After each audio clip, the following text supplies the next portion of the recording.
اعوذ باللہ من الشیطان الرجیم بسم اللہ الرحمن الرحیم رب اشرح لی صدری ویسر لی امری واحلل عقدۃ من لسانی یفقہوا قولی۔ بکھرے موتی، چوتھا حصہ، دعا مانگنے کے آداب۔ 11واں، دعا کے وقت ظاہر و باطن پاک صاف ہونا چاہیے۔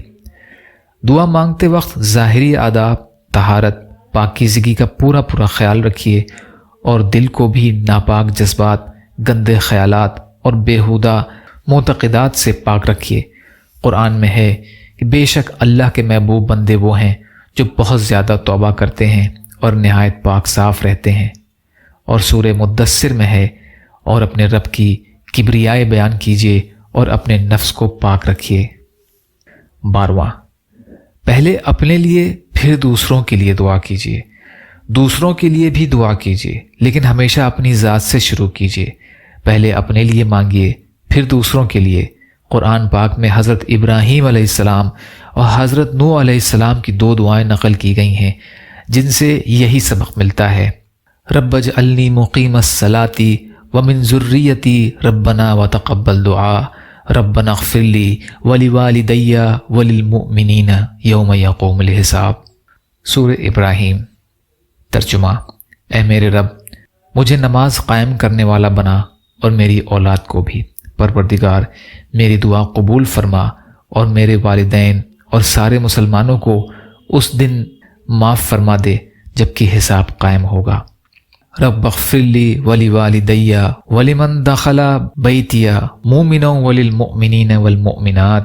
میرے رب، میری مغفرت فرما اور میرے ماں باپ کی مغفرت فرما اور ان مومنوں کی مغفرت فرما جو ایمان لا کر تیرے گھر میں داخل ہوئے، اور سارے ہی مومن مردوں اور عورتوں کی مغفرت فرما۔ سورہ نوح آیت 28۔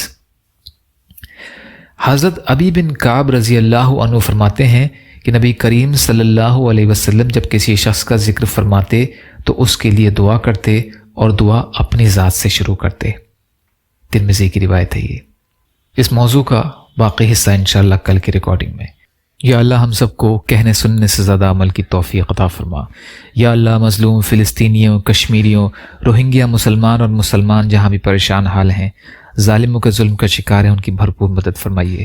ہم سب کو اپنی استطاعت کے بقدر اپنا حق ادا کرنے والا بنائیے۔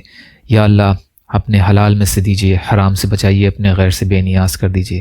جو مانگا وہ بھی عطا کر دیجیے، جو مانگنے سے رہ گئے وہ بھی عطا فرمائیے۔